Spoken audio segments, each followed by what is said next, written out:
Como você aprendeu no item anterior, o planejamento é uma ferramenta usada pelas empresas para desenvolver planos e estratégias, que permitirá traçar, com antecedência, um caminho melhor a partir do presente, com o propósito de definir as melhores opções para o futuro.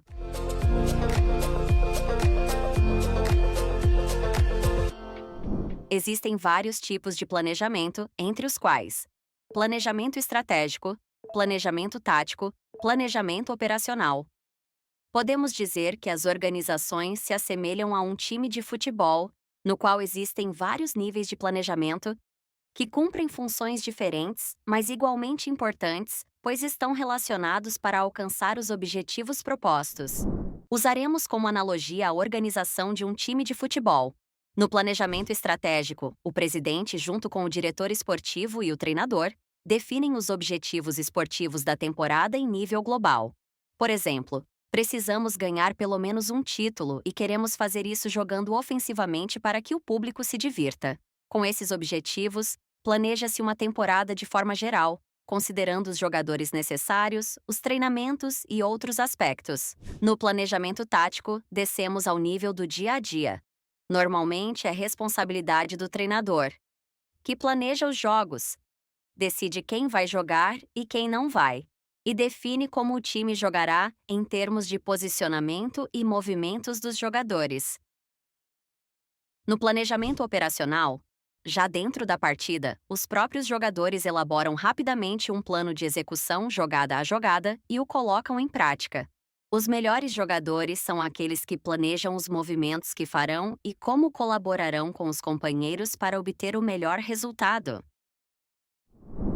Podemos dizer que o planejamento estratégico é o principal dos três tipos, pois está integrado por fatores externos e internos que te ajudarão a definir qual é a missão, a visão e os valores de uma empresa ou organização. Todas as decisões tomadas por meio do planejamento estratégico devem passar pelos cargos mais altos, como os proprietários, presidentes, diretores e gerentes, dependendo da estrutura hierárquica da organização.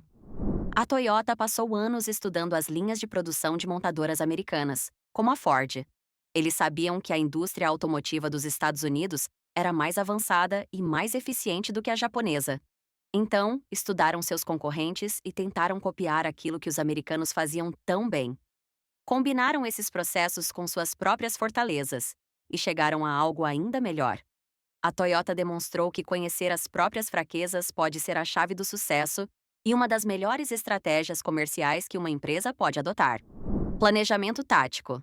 Ao contrário do planejamento estratégico, esse processo conta com uma participação mais limitada dos cargos hierárquicos superiores, embora possam ter a decisão final sobre sua aplicação.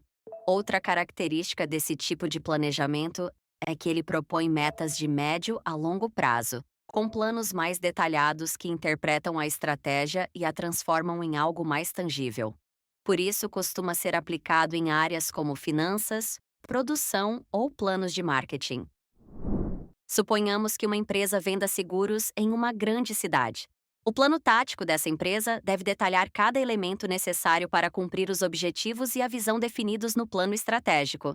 Se for decidido que uma das melhores formas de alcançar o consumidor-alvo é por meio de publicidade na televisão, então o plano tático deve especificar cuidadosamente todos os detalhes da campanha. Qual será a mensagem mais adequada? Como será a produção do comercial? Em quais canais e em quais horários o anúncio será veiculado? E como será feito o acompanhamento dos possíveis clientes que responderem à campanha? O planejamento operacional é aquele do qual podem surgir ações e metas traçadas a partir da tática, com o objetivo de alcançar resultados concretos por meio da estratégia. Todos os níveis de colaboradores da empresa devem estar envolvidos nesse processo, para que sejam estabelecidos procedimentos que contribuam para atingir as metas definidas nos dois planejamentos anteriores. Podemos concluir que os três níveis de planejamento são fundamentais em qualquer projeto que venha a ser realizado, pois um depende do outro. Portanto, funcionam como uma corda de três fios, onde são necessários métodos e condições para estabelecer objetivos, fórmulas estratégicas e, por fim, o desenvolvimento e a execução desses objetivos.